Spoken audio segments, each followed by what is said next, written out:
Good evening. Welcome in daily UPSC Editorial radio program. The democratic political process is broken. The Hindu. Ruchi Gupta, Executive Director of the Future of India Foundation. The democratic political process in India is broken. It is not just that the institutional machinery has been uh, has been captured, but that it is becoming impossible to alter the balance of power on any issue to chart a new way forward.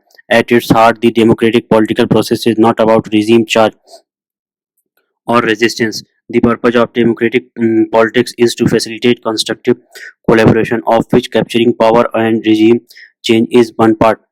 Seen thus, democratic politics is about building consensus in favor of certain paths and providing platforms for collective action. But all traditional sites of consensus building, public discourse, civil society, and political parties have evolved to structurally impede dialectical cooperation.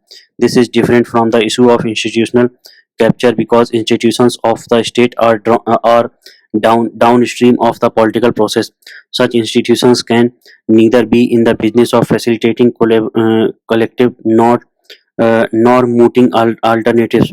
They instead derive their credibility from procedural integrity. What is at stake here is more fundamental to our polity and speak to our inability to collaborate. Consequently, even on issues which have deep public resonance, we as a polity are unable to move beyond outrage, protest, and resignation. It is crucial to identify the pathologies affecting each of these sides if we were to restore the democratic potential of our political process. The nature of discourse in a democracy, public discourse provides the space for the back and forth necessary to evolve consensus. However, three connected developments have rendered our public discourse unable to facilitate this. First, many institutional news media have lost credibility due to which they are unable to establish a baseline of facts or exercise narrative control. Second, the rise of social media has decentralized the manufacture and propagation of content, making virality instead of substance the primary determinant of value. As a result, engagement is prioritized over quality or veracity. Third, with the loss of credibility of many mainstream media, there has also been a rise in hyper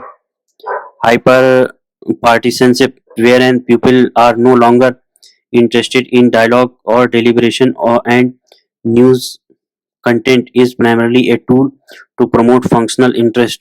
Finally, the proliferation of media has led to the fragmentation of our collective attention, while the steady stream of content has made all issues tesient. In this backdrop, gaining gaining visibility and capturing attention is more important than dialogue. Consequently, the public discourse has become a site for a million individual battles to capture attention and reinforce tribal affiliation. Civil society plays a crucial role as the voice of conscience in any polity and is the natural site to moot alternatives. However, the locus of liberal civil society action has increasingly moved towards the state and its institutional intermediaries. Civil society has become dependent on a permissive state to be able to function. In this model, civil society derives legitimacy from normative uh, purity instead of drawing strength from its representativeness. It is thus suited more to single issue campaign than its ability to reconcile multiple viewpoints through a negotiation. Civil society groups are also marked by the proclivity to bypass the political process in favor of institutional processes such as judicial or bureaucratic interventions to advance their agenda. Finally, political parties have their own pathologies which shift focus to internal issues and reduce space for deliberation. Conceptually, one aspect of the role of the elected representatives is to extrapolate constituencies issues into a policy agenda. However, the average elected representative does not have the power and often even the inclination to do so. Within the party setup, there is also uncertain electoral payoff from influencing the policy agenda versus directly intervening on behalf of the constituents or for delivery of various services. Moreover, elections, even at the constituency level, involve a complex and variable mix of representation of constituency, state, and national issues. Consequently, all candidates except the local strongmen derive a decisive fraction of votes from the party symbol.